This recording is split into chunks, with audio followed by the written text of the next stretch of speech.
I would like to welcome Nick to the stage. Nick is an executive coach who's passionate about coaching and helping others. He has a background in leadership and coaching and healthcare and personal training and athletics and all these amazing things that Nick is and Nick does. Nick, welcome to Wellness Wisdom. Thank you so much for being here. Thanks for having me here. First question for you. How did you get started on this journey? Where did your wellness journey start? Oh, my wellness journey started a long time ago, probably in my early years, really, when I was probably 7 or 8 years old. I grew up in a family restaurant, so I'm Greek, and so my parents immigrated from Greece and to small town Saskatchewan and opened up a restaurant because that's what Greek parents did when they immigrated in the 60s.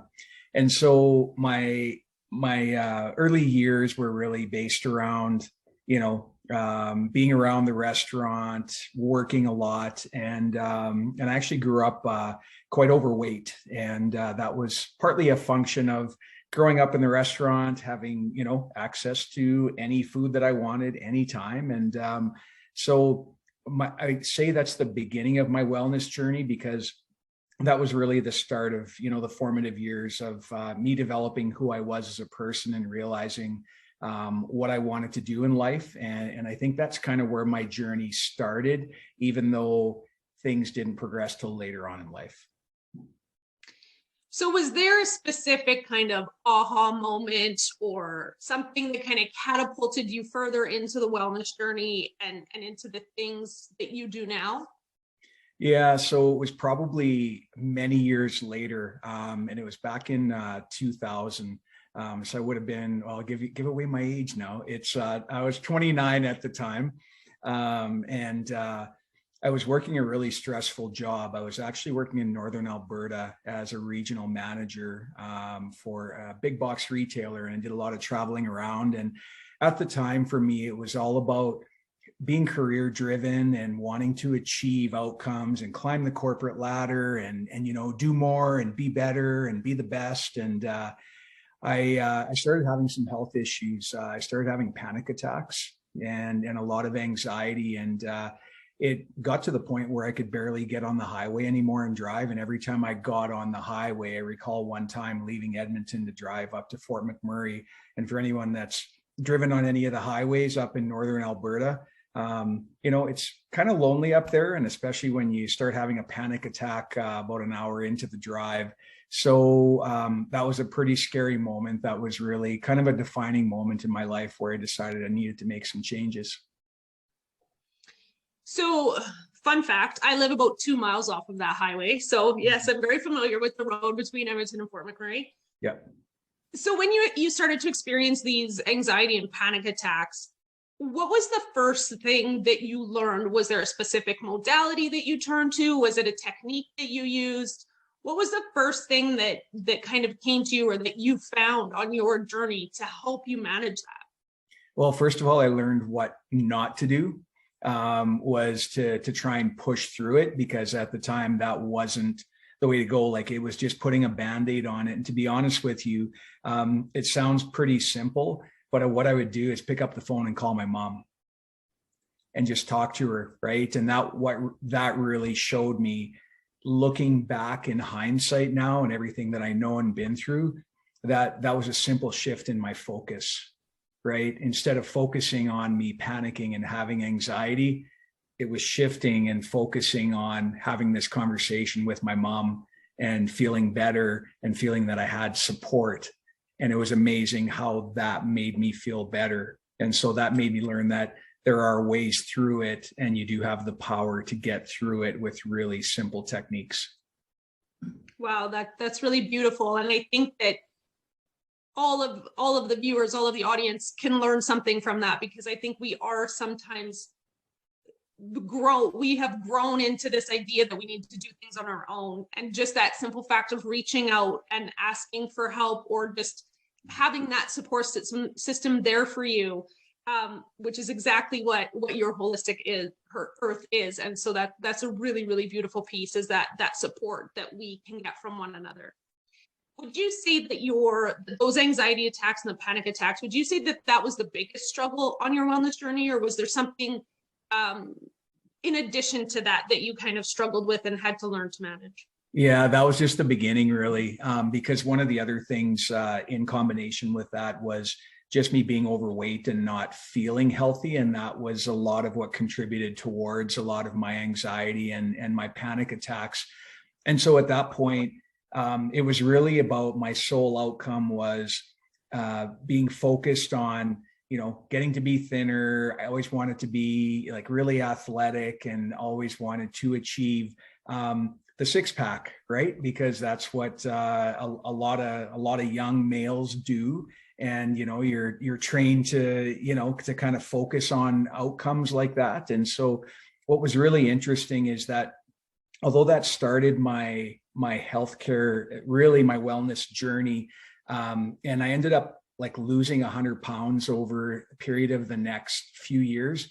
But what was really interesting is that's not where all my greatest learnings took place. It was actually about 14 years later.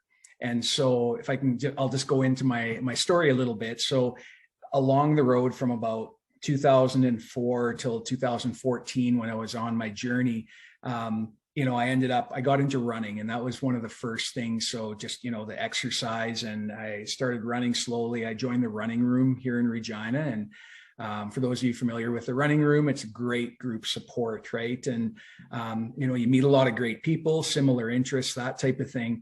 And what that did was it got me on the path to starting to lose weight and feel better about myself. And I ended up accomplishing a lot of things. Like I ended up running a marathon. And then I got into Ironmans, and I completed 3 Ironmans. And then I got into bodybuilding.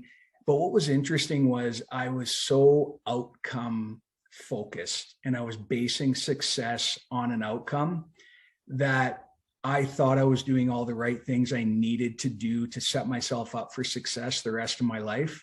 But in actual fact, I ended up learning a really cruel lesson around outcomes. And so in 2014, when I went to step on stage for my bodybuilding competition, it all went great. Ended up winning awards, and I thought, oh, this is fantastic. And one of the things that I had set out to do was go back to Greece, because we would usually go to Greece every couple of years, and because we have family there.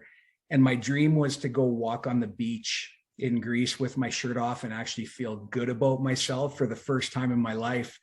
And so I remember setting off at the airport on the way to Toronto to fly to Greece. And I thought, I'm going to treat myself.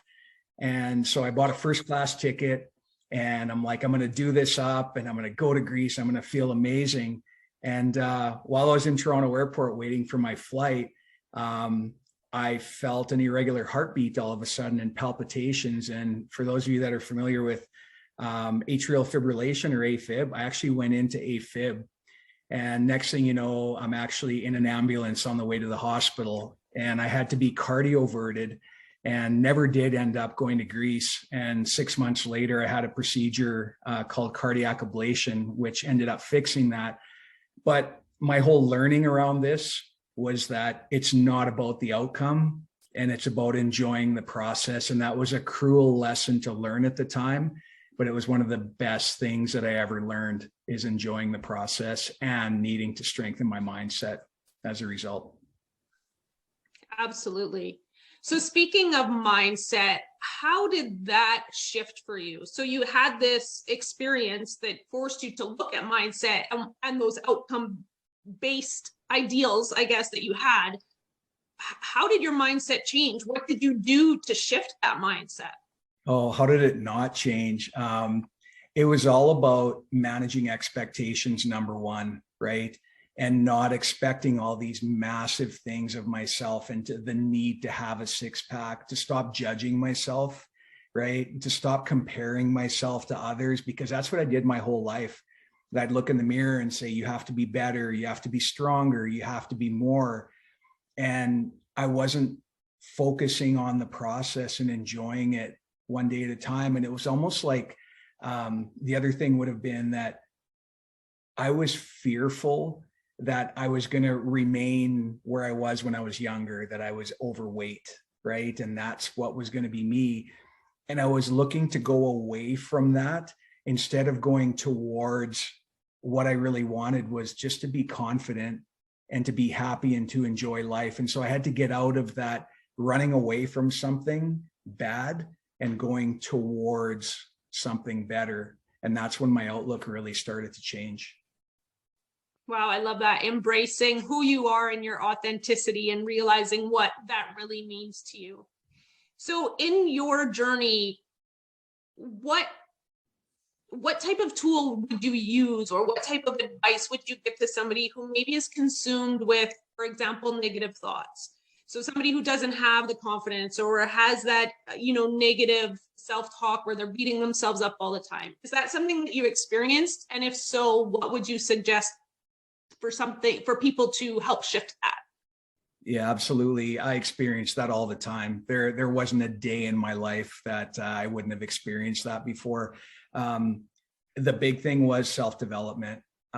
That's when I started to, really understand what self-development was about and working on yourself rather than just working to please others, right? And knowing that you have to work on yourself first. And that's when I made me a focus and knew that I could change my mindset if I started to associate with like-minded people and make self-development important and investing in myself. And really that's when, I started doing things like Tony Robbins. I went to a couple Tony Robbins events, Unleash the Power Within and Date with Destiny. And then, I had the pleasure of going to Royal Roads University and getting my executive coaching certificate along with Jenny. That's when we met. And I've just continued to evolve down that road, getting my neuro-linguistic programming certification and mental game coaching professional in sports. I love learning. And now I've realized that if you continue down that path of self-growth, you're feeding your soul, you're fertilizing what it is that you want to do and want to be. And as long as you live every day knowing that you're living your passion, then that's absolutely the road to success. Absolutely. So what would you suggest? Maybe there's somebody in our audience. We all know what's been happening in the past couple of years, and there is a lot of what we would call negativity or this heaviness. If somebody's kind of consumed by that or consumed by their negative thoughts, what's a quick fix? What's something that they can do today to implement, to use a tool or technique to help start that shift for them?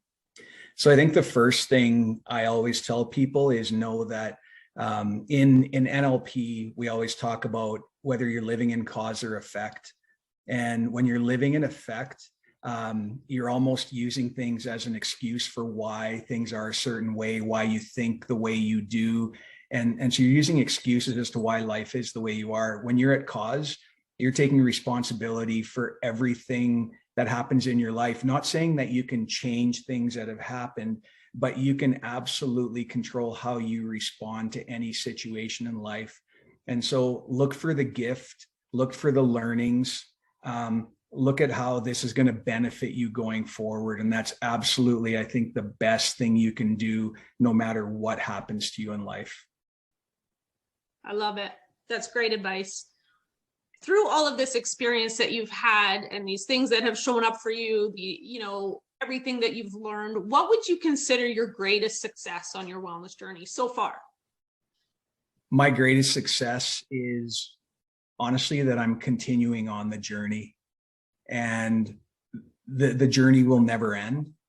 It will be lifelong and always looking to be my best. And I don't want to say always wanting to be better, because that's what I used to do, but just wanting to make every day the best that I can be, and also living it according to my values and being in alignment with my values and being congruent. Because when you're in alignment and you feel congruent, that's probably the best thing that can happen to you in your life. Beautiful. What advice would you give your younger self? So you told us that this wellness journey started when maybe you were 7 or 8, and all of the things again that you experienced coming to Canada and being part of the restaurant industry. as a child, what advice would you give yourself that now, knowing that what you know now, what advice would you give that 8-year-old? I would say you're right where you need to be. You're right where you need to be, and that you are enough. And, back then I was really shameful, and I didn't think I was as good as everyone else. And I compared myself, but I didn't need to compare myself, because that was who I am. It's a product of who I am today. And if I didn't live through that in my younger years, I wouldn't be where I am today. Right. So what's next? What's next on your wellness journey as you continue? What's next for Nick? What are you doing now for your body, mind, and soul to continue on your journey, and where are you headed? Yeah, so I think right now, definitely working on building my coaching business, which is Unleash Your Inner Champion Coaching. That's definitely where my passion lies, and I think by focusing on that, it makes me continue down the path of self-development. And I think just seeing how far I can go from a mindset perspective and from a wellness perspective, and just knowing that it's in my power to do whatever I want to do and be whoever I want to be. I just need to know that there's nothing to fear, and there's only good things and learnings going forward. Right. One last question before we open it up to the floor to see if there are any questions out there. So audience, it's time for you to put your questions in the chat if you have them. Unleash your inner champion. What does that mean to you, and why did you use those specific words to describe what you do and how you help people? That means so much to me. Like, even whenever I hear that, the reason I went with it is because I get goosebumps when I hear the words, because I truly believe that everyone has a champion within them. And a lot of times we just need to get out of our own way and realize what's possible if we get curious, if we explore the possibilities, and not compare ourselves to anyone else. And so that's where I absolutely love seeing other people accomplish things that they never thought were previously possible, because I'm accomplishing things every day that I never thought would be possible. And if you'd have asked me 10, 15, 20 years ago, I would have said, no, there's no way that I'd be where I am today. And so that's why it resonates with me so much. I love it. And so the word champion, some people might think that champion implies that you've won something or accomplished something. What does that word mean to you? You're a champion inside, right? You're a champion to yourself, how you carry yourself in life, and that you're a champion as far as being in alignment, and again, being incongruent, and wanting to help others. And that's what champion means to me. Amazing. That's incredible. I love it so much. And thank you for being our champion here tonight. Thanks we do have a question.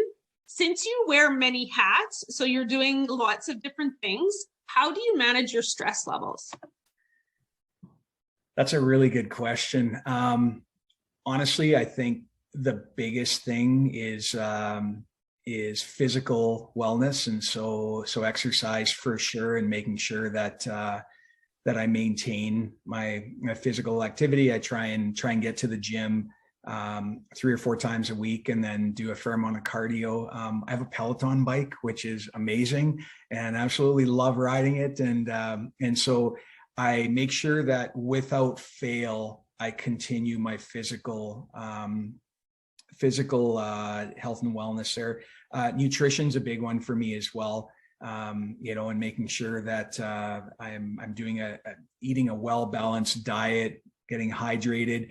And then I've gotten a lot more into meditation and just calming the mind as well. And it's something I never used to do years ago, but man, it is absolutely amazing just to sit with yourself and, do a guided meditation, or just be mindful of your own thoughts through breathing. So I think those are all really key. That's amazing. Incredible advice. I love it.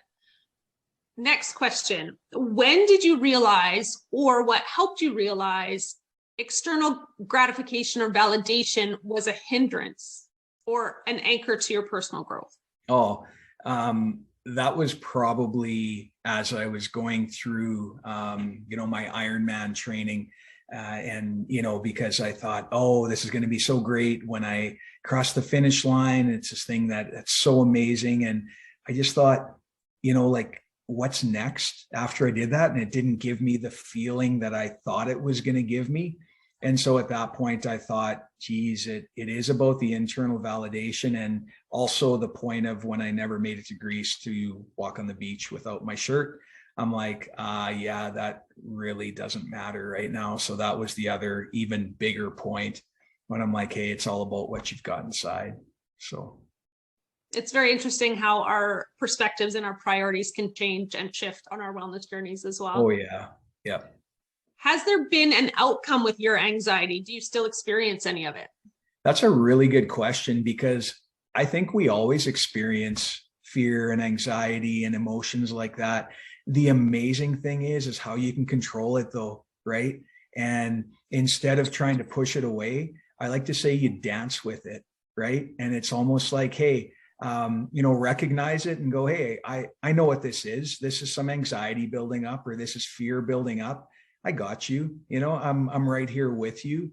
And that's okay. So instead of letting it blow up and be this big monster that's going to take you down, it's like, no, you learn that everyone experiences anxiety, and you just walk with it, dance with it, however you want to look at it. So that has been life-changing, to be honest with you.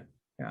So to directly answer the question, I don't really experience any severe anxiety or anything like that anymore. Yeah. Also because you embrace and manage it in a different way. Again, that perspective has changed, right? 100%. You don't let the floodgates totally come down, right? Yeah. I love it. Mike says, thank you for sharing, Nick. How was it growing up during high school? Did you have some close friends by your side helping you along the way, or any teachers that, stick out to you in a positive light? What was that experience like for you? Yeah. So yeah, I love that question, because I was a people pleaser and a giver, like I got along with absolutely everyone. And so I think that, yeah, there was, I had lots of friends, and I was very involved in school. So I think I did have people that helped me to stick out in a positive light. I don't think I realized it at the time. I didn't see that, because what I saw was what was in the mirror, and I was that fat kid, right? No matter what else I was doing. So no matter what other good things people tried to do to make me feel good or whatnot, I still saw myself as that kid that wasn't enough. Yeah. Right. So now in hindsight, absolutely. There was lots of that. I just didn't realize it. Mm-hmm. One last question. It's coming from me. You are passionate, you mentioned, about helping athletes as well, and high performance people.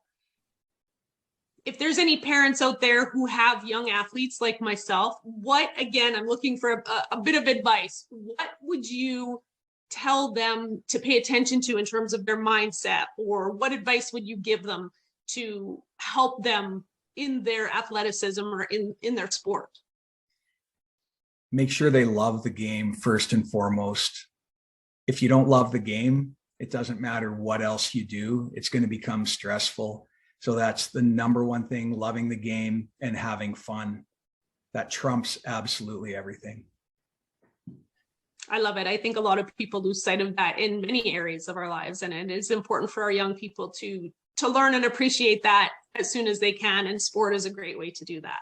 For sure. Nick, thank you. Thank you so much for being here. Like I said earlier, thank you for your wisdom, your insight, for sharing your story, and for being the champion for us tonight, for your clients, and I think for a much broader audience coming very quickly for you. Thank you. Thank you very much. Appreciate it.